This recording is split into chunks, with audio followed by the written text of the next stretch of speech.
Excuse me. We're waiting on service. Ma'am, this isn't a hotel. You gotta check in at the desk just like everybody else. She's fired. Get her name? Fargo Season 5, Episode 4, we are back. This episode, the storyline with Ole coming after Roy Tillman is advanced a little bit. Basically, Ole breaks into the sheriff's house, writes demonic shit on his kid's wall, and talks nonsense to himself in a bath, and that's the extent of it.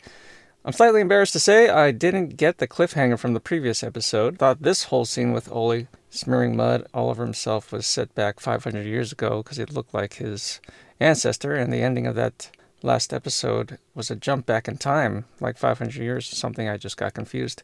Obviously, that wasn't the case. It all makes sense now. But the centerpiece is, again, the home invasion, bringing Dot to the sheriff's storyline. While Dot clings so tightly to this utopia of being some kind of saintly suburban housewife.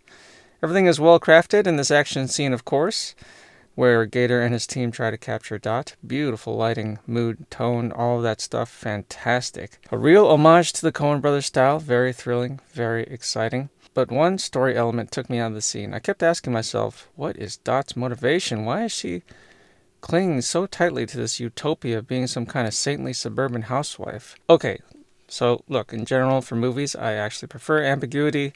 It's good for the viewer to not spell everything out. Don't undermine the audience's intelligence. But in this case, at this point in the season, it just feels like we need a little bit more information. Because what comes up for me is, why is she just inexplicably skilled at all this combat stuff? There's this prevailing Hollywood trend now that all female leads must automatically be skilled fighters and badass. And, of course, I don't really mind that. It's only fair the everyday woman can just be good at fighting back. Why not? Like John McClane. But there was a context set up for him. He's an everyday Joe, and he's also a cop. So the writers here are going to great lengths to keep within the Fargo style and make her personality have two contrasts. She's the ultra-friendly small-town suburban housewife, combined with MacGyver or John Wick. So being a badass is in her nature. Cool, fine. But what is her context? Like, how does she get there?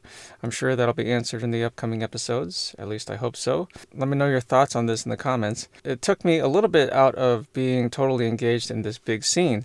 Maybe because we already know she's a capable, quote-unquote, tiger, as Ole categorizes her. And now here's another big action set piece, and it's basically emphasizing, again, she's a badass, and it's basically another home invasion scene. I just want to know, why is she hiding from her past? And what drives Roy to go to such great lengths to go after her?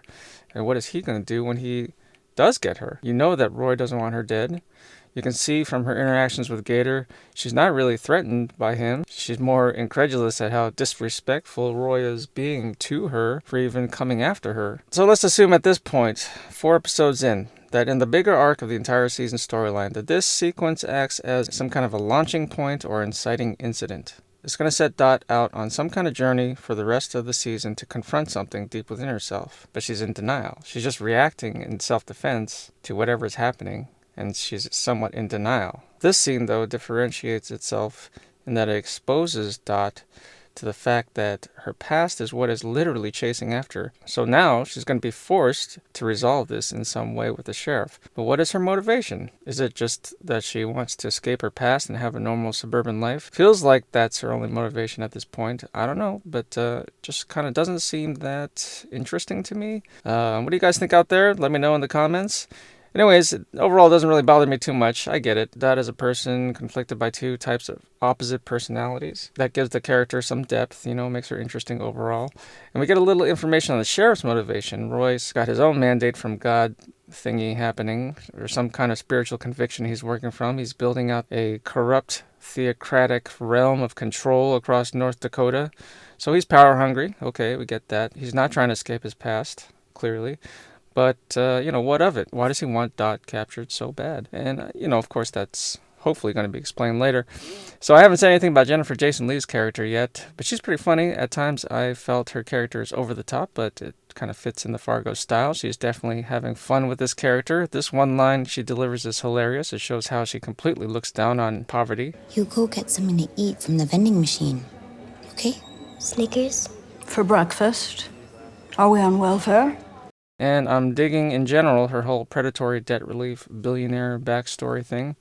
The verdict is still out on what her role is in the bigger storyline. That's all I got for this episode. There's plenty of other good stuff, cinematography-wise, composition.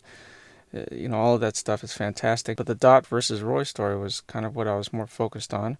All you indie filmmakers out there, or show lovers, are you still engaged in this story? What is Dot's motivation? Let me know in the comments. Please don't forget to like and subscribe. And if you're wondering who the hell I am, you can watch this video here. I'll see you in the next video, where we break down some of the filmmaking artistry of Fargo Season 5, Episode 5. Bye!